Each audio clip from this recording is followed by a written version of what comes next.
በግል እምነት ፕሬዝዳንት ኢሳያስ ከሄዱ በኋላ ኤርትራ እንደ ሀገር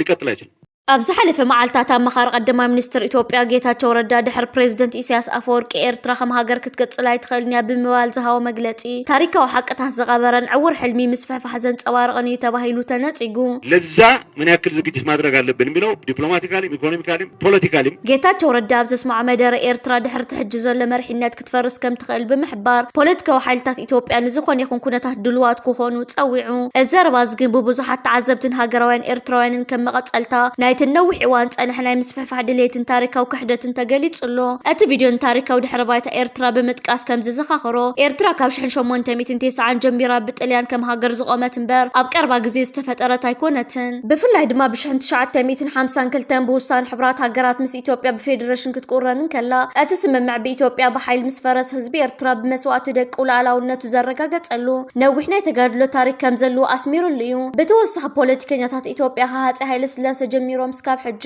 ኤርትራ ዘይብላ ኢትዮጵያ ክትነብር ኣይትኽእልን እያ ዝብል ስነ ኣእምሮኣዊ ፍርሒ ከም ዘለዎም ይገለጽ። መግለፂ ጌታቸው ረዳ ድማ ሉዓላውነት ኤርትራ ንምድፋር ዝተገበረ ናይ ፕሮፓጋንዳ ቅድመ ምድላው ምዃኑ ኣመልኪቱ ህላዊ ኤርትራ ሓደ መሪሕነት ጥራሕ ዝተመስረተ ዘይኮነስ ብመስዋዕታ ማእታ ሸሓት ደቃን ብጽንዓት ህዝባን ዝተረጋገፀ ሓቂ ምዃኑ ተሓቢሩ ፖለቲከኛታት ኢትዮጵያ ካብዚ ናይ ምስፍሕፋሕ ሕልሚ ወፂኦም ሉዓላውነት ጎረባብቶም ከኽብሩን ታሪካዊ ሓቅታት ክቕበሉን ከም ዘለዎም ኤርትራን ጌታቸው ናብ ኢትዮጵያ ዘርከቡ ጸላእቲ ኤርትራን ኣሰንባዲ ዝተባሃለ ግብረ መልሲ ሂዋቶም እያ። ኤርትራ ከኢትዮጵያ መከላከያ አንጻር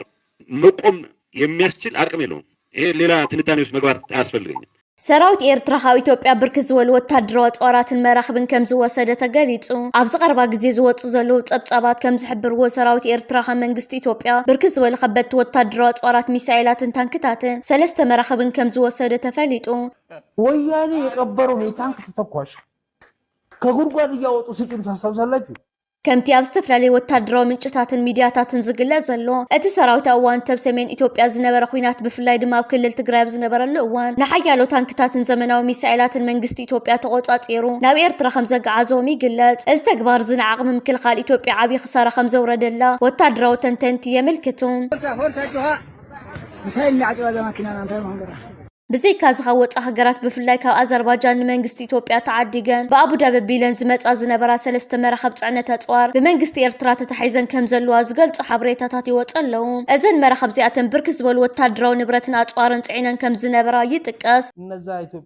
እነዛ የአዘርባይጃን መርከቦች የጦር መሳሪያ ለመግዛት ይመስለኛል ሻዕቢያ የደህንነት መረጃ መርከቦቹን አግታ እያለ ያለው አሁን እየሰማሁት ያለው ነገር እዚ ተሪዮ እዚ ኣብ መንጎ ክልቲኦም መንግስታት ዘለዎ ጥርና ገደድ ኣብ ዝኸደሉ ዘሎ እዋን ዝተኸሰተ ኮይኑ ኤርትራ ነዞም ኣፅዋራት እዚኣቶም ንናይ ገዛ ርእሳ ወታደራዊ ዓቕሚ ንምሕያል ክትጥቀመሎም ከም ትኽእል ይግለጽ። ሓዲኡ ናይ ኤርትራ መንግስቲ ብስሩ እውን ወይ ድማ ኢሳያስ እውን ዝድነቐሉ እሱ እዩ ይኮነ ብኒሕን ብትዕቢትን ንኹልና ንበርኪኽና ኣሜሪካን ኢራንን ከቢድ መጥቃዕቲ የካይዳ ከም ዘለዋ ተገሊጹ። ኢራን ኣብ መጻኢ ሆርሙዝ ብቐዳም ኣብ ልዕሊ ባንዴራ ፓናማ ትንብልብል መርከብ መጥቃዕቲ ሰብኣሎ ንፋሪት ድሕሪ ምፍጻማ ኣሜሪካ ኣብ ልዕሊ ኢራን ሓድሽን ከቢድን መጥቃዕቲ ከም ዘካየደት ተገሊጹ። ማእከላይ ኣሜሪካ ኣብ ልዕሊ ንግዳዊ መራኸቢ ዝግበር ቀጻሊ መጥቃዕቲ ቀጥታዊ መልሲ ንምሃብ ኣብ መላእ ኢራን ዝተፈላለዩ ዕላማታት ከም ዝሃረመ እውን ገሊጹ። ሕኒ ንምፍዳይ ድማ እስላማዊ ሓለዋ ሰውራ ኢራን ኣብ ኩዌትን ባሕሬንን ኣብ ዝርከብ ትሕቲ ጽላል ኣሜሪካ ሚሳኤላትን ሰብኣሎ ነፈርትን መጥቃዕቲ ከም ዘውረደ መንግስታዊ ማዕከን ዜና ሃገራዊ ዘውፅኦ መግለፂ ኣፍሊጥሎ። ድሕሪ ተመላላሲ ተኹሲ ኣሜሪካን ኢራንን ነቲ ስምምዕ ምቁራጽ ተኹሲ ብምጥሓስ ነንሕድሕደን ይካሰሳ ኣለዋ። እዚ ከምዚ ኢሉ እንከሎ ኩዌትን ባሕሬንን ንመጥቃዕቲ ኢራን ከም ዝኮነና ተገሊጹ። ሚኒስተር ጉዳያት ወፃኢ ኩዌት ንመጥቃዕቲ ኢራን ከም ዝኮነን ዝተገለጸ ኮይኑ ምግሃስ ላላውነት ክብል ገሊጽዎ። እስላማዊ ሓለዋ ሰውራ ኢራን ኣብ ዘውፅኦ መግለፂ ድማ ሕነ መጥቃዕቲ ዋሽንግተን ኣብ ኩዌትን ባሕሬንን ኣብ ዝርከብ መደበራት ኣሜሪካ ብሰብኣሎ ነፈርትን ሚሳኤላትን መጥቃዕቲ ከም ዘካየደ ገሊጹ። ሓይሊ ኣየር ባሕሬን ካብ ኢራን ወንጭፍ ሚሳኤላት ከም ዝዓገተ ዝገለጸ ኮይኑ ብሰብኣሎ ነፋሪት መጥቃዕቲ ከም ዝፈጸሙ እውን ገሊጽሎ። ሚኒስተር ጉዳያት ወፃኢ ኩዌት ኢራን ኣብ ልዕሊ ሃገርና ተደጋጋሚ መጥቃዕቲ ትፍጽም ኣላ፣ እዚ ድማ ብትሪ ንኹንኖ ክብል ተዛሪቡ። እዚ ከምዚ ኢሉ እንከለሎም ንጉሆ ኣብ ዝወፅእ ሓበሬታ ኣሜሪካን ኢራንን ኣብ ዝሓለፈ ቀዳመ ሰንበት ክካየድ ዝቐነየ ውግእ ደው ከብሉ ከም ዝተሰማምዑ ተገሊጹ። ማዕከን ዜና ኣሜሪካ ንሓደ በዓል ስልጣን ዋሽንግተን ብምጥቃስ ክልቲአን ሃገራት ተኹሲ ደው ከብላ ከም ዝተሰማምዓ ገሊጹ። ክልቲአን ሃገራት ኣብ መጻኢ ሆርሙዝን ከባቢኡን ተኹሲ ክለዋወጣ ክለወጣ ዝቐንያ ኮይነን ኣሜሪካን ኢራንን ነቲ ስምምዕ ምቁራጽ ተኽሲነን ንሕድሕደን ክካሰሳየን ጸኒሐን እተን ሃገራት ነቲ ኩናት ደው ንምባል ዝገብሮ ዘለዋ ዘተ ክቕጽል ምዃኑ እውን ሓደ በዓል ስልጣን ኣሜሪካ ንሲቢኤስ ኣብ ዝሃቦ ሓበሬታ ዝገለጸ ኮይኑ ሕጂ መራኺ መጻኢ ሆርሙዝ ብናጽነት ክሓልፋ ከም ዝኽእላ ገሊጹ حبرات إمارات عرب دحر مولع كينات إيران بزواو استراتيجية بوليسا جزف لو تخمز جبر زرقي ملكتات ترى يوم إمارات بتزوا بنقد فاينانس نوفرن كم كند مأكلات وسد مسكينات إيران تأساسي رمز مسؤول وتحت جن بغندو أبو دايت أتان دحنة تنزت كوريا أتهاجر كاب جت نمرحة وكان تفتنت بسنك كينات إيران جناب تغط وديقيا إيران قبل لجزات حبرات إمارات عرب زفت أمت تومت كعتي أتهاجر نمت كعت خسكاب كندي تقلعت مخانا زرقاي خوين اللو أتبنقد بالكاسة لممت أزبلنا نوحي وانا كايدا إمارات بسنك متقعت إيران حيال فتنا قد إمولو أزا كايدا زبزي دلدل نايتسأتات إلى رحو مقعاز كم زي كالستردقت إمارات مستم أورا مشارخة أمريكان إسرائيل نزلوا والتادراو محزنة نمحيال مريض ألا كوينات إيران بوليتكا ونقطباون متأسار ترى رحو كم زي بتحزر آي كستات كوين اللو حبرات إمارات عرب دم أبتي بغلطف زلو ما أكلاي مبرا استراتيجية وبوتان محازة تقبرت عاري حيلات طولا حدا كابتي من قدتات أولع الهجرات تزوا زلوا متأمان مقناسيون بوليتكا وقطباون عهد دليتاتان مملأ دما بزبلت صناعتنت كابت زواوت أنا متأمات حاريلا نزيد ما خمرت عزتك أس دما خم هندي يوكرين جريك وبرسن إثيوبيان زلوا متأثار محيالايو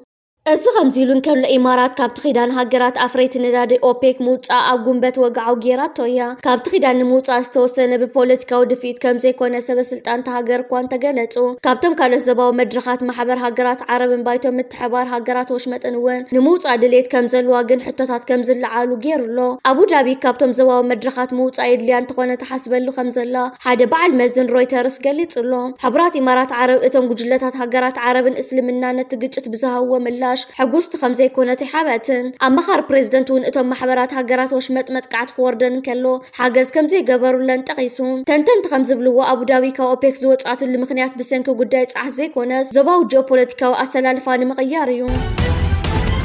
أب أوروبا بسنكي وعيل على حدش حين 300 سبات كم زموت ودبت عنا عالم قليتو ودبت عنا عالم أبز حلف حيدة معلتات على حدش حين 300 سبات بزقات أمل المقات أب أوروبا 5 موت وقليتو أتقدم منها قرات أوروبا زهرة من معبل المقات حاجاي كابزخون أوان اللي على كفو 5 خون وانت قليت له تنكموت أما أي سبات لعلمقات مخانون ودبت عنا عالم قليتو أما لا تخفل عالم استمال سن بس نبر مقات كبرى وسن كم السبر استقلت أخوينو جرمن بولان تشيك ريبابليك كابتن زخف أقود أزبط حنها قرات كوينان أتمع بالوعينا مبرعو إيروباون يزرق خمزلو تقاليتو منستر تعنا فرنسا وزوت أمقلت أدما كابز حلف سوم الروع جمير أستات حدش حتى وسخ سبات كم زموتو زقالت أخوينو أزيد مخابتي تثبيت تغيير لزنبرز العالمة أنمخانو أفليت اللو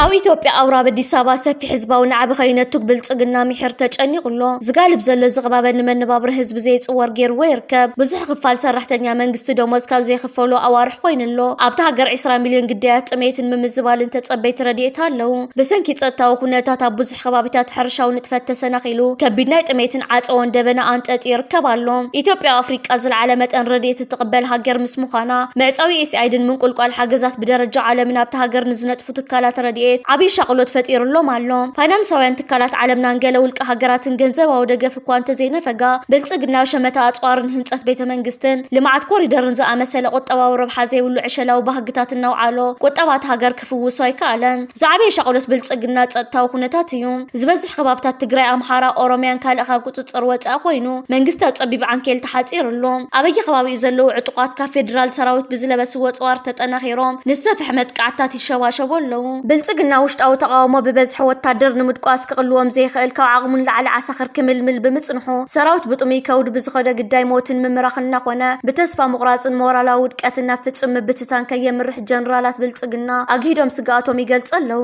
አብረስ ዝኸቢድ ውሽጣዊ ወጥርዚ መንግስት ብልጽግና በሰንክ ዘይ ብስለትን ዘይ ኩነታው ባህግታትን ምስኩለን ጎርባብታ ሃገራት ተተነኺፎ ካዕስሉ ተፈልዩ አጎልጎል ዝወግሖ ዝመሲል ይቅባህባህ ኣሎ ኣብ ከምዚ ዓይነት ዘባህር ኩነታት ብልጽግና ብዘይ ከህድማ ንቅድሚት ካልመዋጾ ይራይ የለን ኣብ ኩሉ ከባቢታት ሕድሕዳዊ ኩናት ኣባሪዑ ውድቀት ንምድሓኒ ዕለብጥ ኣሎ ናብ ኤርትራ ዝቐረበ ክሲ ነዚ ናይ ቅብፀት ስጉምቲ እዚ ንምዕብላኽ ኮይኑ እንተ ሰሚሩሉ እውን ኣቓልቦ ህዝቢ ኢትዮጵያ ካብ ውሽጢ ናብ ግዳም ንምቕናዕ እዩ የግዳስ ህዝቢ ኢትዮጵያ በዓል ብዙሕ ተመክሮ እዩ በዚ ቡሊ ሜላ ክደናገር ስለዘይኽእል እዚ እውን ነብሲ ቅትለታዊ ስጉሙ ኮይኑዎ ኣብዚ ናይ ፃዕረ ሞት እዋን ኮንደኾን ገልጋል እንተረኸበ ደብዳቤታት እናለኣኸ ይጣራዕ ኣሎ ሰላማት እንታይ ይስማዕ ዘሎ ዳ ዶክተር አብይ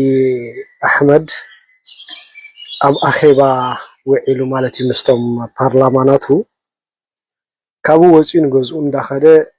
5 ጥይት ተተኪስዎ ተሃሪሙ ከም ዝወደቀ ናብ ሕክምና ከይድሎ ብህይወት ኣሎ ድዩ የለን ድማ ዝፍለጥ ክሳብ ሕጂ ከም ዘየለያ ትሕብር ዘላ ቀፂላ እውን እንታይ ትብለና ኣላ እቶም ምክልኻል ሰራዊት ናይ ኢትዮጵያ ነዚ ነገር እዚ ሓቅነት ከም ዘለዎ ከም ዘስምዑ ትገልጽ ኣላ ናብታ ቪድዮ ከብለኩም ክሳብ መወዳእታ ተኸታተልኩም ጠቅላይ ሚኒስትሩ በጥይት ተመቱ። ጠቅላይ ሚኒስትሩ ከዋና ከተማ 150 ኪሎ ሜትር ርቃ ከምትገኘው ሃንደልቫ ከተማ ከስብሰባ ሲመለሱ በድንገት በተከፈተ ተኩስ በጥይት ተመተው ሲወድቁ ታይተዋል። ጥቃት አድራሹ ሽጉጡን በማውጣትና በጠቅላይ ሚኒስትሩ ላይ 5 ጊዜ ሲተኩስም ታይተዋል። የፓርላማው ምክትል ስብሰባ ላይ ድርጊቱን መፈጸሙን አረጋግጠዋል። ፕሬዝደንት ሶማል ሐሰን ሼክ መሐሙድ ትማለ ማሲ ከተማ አዲስ አበባ ከምዝኣተወ መንግስት ኢትዮጵያ ወግዓዊ ጸብጻባት ዘርጊሑ ይርከብ ኣሎ። ሐሰን ሼክ መሐሙድ ሎሚ ምስ ዕሸል መራሒ ኢትዮጵያ አብይ ኣሕመድን ምስቶም ጉዳያት ወጻናይ ሃገር ክራኸቡ ምዃኑ ንክልቲአን ሃገራት ኣብ ዘገድሱ ጉዳያት ኣብ ጉዳይ ንግዲ ትራንስፖርት ከምኡውን ተበጻሕነት ባሕርን ኣፍደገ ባሕርን እቲ ዘተን ርክባትን ክካየድ ምዃኑ ወግዓዊ መራኸብታት ናይ ስርዓት ብልጽግና ዜናን ጸብጻባትን ዘርጊሖም ይርከቡ። ፕሬዝደንት ሶማል ሐሰን ሼክ መሐሙድ ነዚ ናብ ኢትዮጵያ ከይዲ ዝርከብ ዘሎ ከምዚ ዓይነት ናይ ስራሕ ምብጻሕ ንብዙሓት ሶማልያውያን ኣቆጢዑ ይርከብ ኣሎ። ኣብዚ ሕጂ እዋን ኢትዮጵያ ምስ እስራኤል ሕቡራት ኢማራት ዓረብ ሶማሊላንድ ብምትሕብባር ናብ ስምምዕኒ ዓመት 2024 ተመሊሳን ሶማሊላንድ ከም ሃገር ኣፍልጦ ብምሃብ ባሕርን ኣፍደገ ባሕርን ክትረክብ ሓያል ምንቅስቓስ ተካይዳ ኣላ። ኣብ ዝሓለፈ መዓልታት ፕሬዝደንት ናይ ሶማሊላንድ ናብ ኣዲስ ኣበባ ብሕቡእ ናይ ስራሕ ምብጻሕ ኣካይዱ ከም ዝተመለሰ እውን ኣብ ዜናታትና ናባኹም ኣቕሪብና ነርና። ኢትዮጵያን ሶማልያ ዓበይቲ ሓደጋታት ተእትዋ ከም ዘላ ይፍለጥ። ፕሬዝደንት ሶማል ሐሰን ሼክ መሐሙድ ከዓ ብከምዚ ዓይነት መንገዲ ናብ ኢትዮጵያ ምምልላስ ስራሕ ኢሉ ተታሒዝዎ ይርከብ ኣሎ። ሶማልያውያን ድሕሪ መገሻ ሐሰን ሼክ መሐሙድ ኣብቲ ሃገር ዘርከቡ ተቃወምቲ ጉጅለታት ብፍላይ ከዓ ከም በዓል ፋርማጆ ዝኣመሰሉ ጸለውቲ ፖለቲከኛታት ናይቲ ሃገር መፈንቀለ መንግስቲ ብምክያድ ንቤተ መንግስቲ ናይቲ ሃገር ክቆጻጸሩ ሐሰን ሼክ መሐሙድ ከዓ በቲ ዝኸደ ናብቲ ሃገር ከይምለስ ምንቅስቓሳት ከካይዱ ጻውዒታት የቕርቡ ኣለዉ። ሐሰን ሼክ መሐሙድ ንሶማልን ህዝቢ ሶማልን ምውራድ ቀጺሉ ይርከብ ኣሎ። እዚ ከምዚሉን ከሎ ኣብ ንኡስ ዞባ ሰንዓፈን ልዕሊ 3 ዋርሕ ብክልስ ሓሳብን ግብርን ዝቐሰምዎ ሞያዊ ስልጠና ዝዛዘሙ 81 ደቂ ኣንስትዮ ዘርከቦም 145 መንእስያት ብ23 ሰነ ተመሪቖም እቲ ብምትሕባር ሃገራዊ ማሕበር መንእስያትን ተምሃሮን ኤርትራን መሰልጠን ማእከል ጽዮንን ዝተዋሃበ ስልጠና ቴክኖሎጂ ኮምፒውተር ከምኡውን ደረቕን ተንቀሳቐሲ ስእሊ ከም ዘጠቓለል ሓላፊ ሃገራዊ ማሕበር መንእስያት ተምሃሮ ኤርትራ ንኡስ ዞባ ሰንዓፈ መንእሰይ ሃብቲ ኣብ ነጋሲ ሓቢሩ። ንልዕሊ 70 ዓመታት ኤርትራ ብዘለዋ ኣቀማምጣ ናብ ሃገራት ዓረብ ቅርበትን ኣካል ሃገራት ዓረብ ምዃና ዝኣምኑን ኤርትራ ሰላማዊት ሃገር ኮይና ንምርኣይ ዝብህጉን ዝቃለሱን ብስሚ ኤርትራ ዝንቀሳቐሱ ዝተፈላለዩ ናይ እስልምና ውዳቤታት ንዓመታት ፈተነ ከካይዱ ከም ዝጸኒሑ ይፍለጥ። ካብ ቀጠር ግብፂ እስካብ ቱርክ ኣብያተ ጽሕፈት ዝኸፈቱ ትግርኛ ከም ሓደ ጸላእ ዝቐመጡን ዝተፈላለዩ ናይ ቀቢላታት ውዳቤታት ዝነበረ ምንቅስቓስ እስካብ ሕጂ ውፅኢታዊ ስራሕ ብዘይ ምህላው ኣብ ተስፋ ምቑራጽ ከም ዝነበሩ ዝዝከር እዩ። ኣብይ ኣሕመድ ዋንነት ባሕሪ ንምርግጋጽ ነዚ ሓሳብ ዝክውን ንምግባርን ኣብ ውሽጢ ኤርትራ ቤዛ ዝኾኑ ወገናት ክደሊ ከም ዝጸንሐን ናይ ዓፋር ተባሂሉ ዝግለጽ ውዳበ ከም ዘዳለወን ይፍለጥ። እስላማዊ ፖለቲካዊ ምንቅስቓስ ኤርትራ ወይ ድማ ሓምላይ ሰውራ ዝብል ካብ ቱርክን ሃገራት ዓረብን ዝተበገሱ ሰባትን ወዲሙ ሰላማዊ ምንቅስቓስ ከም መጀመረ ይዝከር እዩ። እዚ ጉጅለ ኣብ ኣዲስ ኣበባ ካብ መንበሪ ገዝኡ እስካብ ንኸውዲ ዝኸውን መግደፍ ዝወሃቦ ዘሎ ኮይኑ ወታደራዊ ዓቕሚ ብምምስራት ኣብ ልዕሊ ኤርትራ መሰረት ዝገበረ ቃልሲ ከካይድ ምዃኑ መራሕቱ ገሊፆም። ኣቦ ወንበር ምንቅስቓስ ማሕሙድ ኣሕመድ ሓሰን ናይ ምስ ማዕከን ዜና ኢትዮጵያ ኣብ ዝገበሮ ቃለ መሕተት ንሱ ዝመርሖ እስላማዊ ውዳበ ኤርትራ መወዳእታ ዘለዎ ለውጢ ንምምጻእ ዘለዎ ቆራጽነት ደጊሞ ኣረጋጊጽ ኣሎ። እቲ ስርዓት ብወታደራዊ መንገዲ ንምግምጣል ዝተዳለወ ምዃኑ ጂሃድ ምእዋጁ እውን ገሊጽ ኣሎ። ሰራዊት ከም ዘለዎ ዝገልጽ እዚ ሓይሊ እዚ ካብ ማዓስከራ ዝተሸገሩ ኤርትራውያን ከምኡ ሱዳናውያን ሶማልያውያን ዝኸትብ ዘሎ ኮይኑ ኣካል ናይቲ ማሕበር እስላማዊ ኣሕዋት ሱዳን ብምዃን ከም ዝንቀሳቐሱ እውን ተፈሊጡ ኣሎ። ገዲም ተገዳላይ ጎይቶኦም ነጋሽ ሓጎስ ብ27 ሰነ ኣብ መበል 74 ዓመት ዕድሚኡ ብሕማም ተሰዊኡ። ኣብ ወርሒ ጥሪ 1973 ናብ ህዝባዊ ሓይልታት ሓርነት ኤርትራ ዝተሰለፈ ተገዳላይ ጎይቶኦም ኣብ ግዜ ሓርነታዊ ቃልሲ ኣብ ተዋጋእ ሰራዊትን ማእከላይ ሕክምና ውድብን ድሕሪ ናጽነት ካብ ሚኒስትር ዕዮን ማሕበራዊ ድሕነትን ብዝተፈላለዩ ጽፍሕታት ሓላፍነት ንህዝቡን ሃገሩን ብተወፋይነት ዘገልገለ ሓርበኛ እዩ። ስውእ ተገዳላይ ጎይቶኦም በዓል ሓዳርና ኣቦ 3 ውልዳትን እዩ። ስለ ስርዓት ቀብሪ ድማ ትማሊ 28 ሰነ ሰዓት 4 ድሕሪ ቀትሪ ኣብ መካነ መቃብር ሓርበኛታት ኣስመራ ተፈጺሙ። ሚኒስትር ዕዮን ማሕበራዊ ድሕነትን ብመስዋእቲ ገዲም ተገዳላይ ጎይቶኦም ነጋሽ ዝተሰምዖ መሪር ሓዘን እናገለጸ ንስድራ ቤቱ መቓልስቱን መሳርሕቱን ጽንዓት ይሃብኩም ይብል።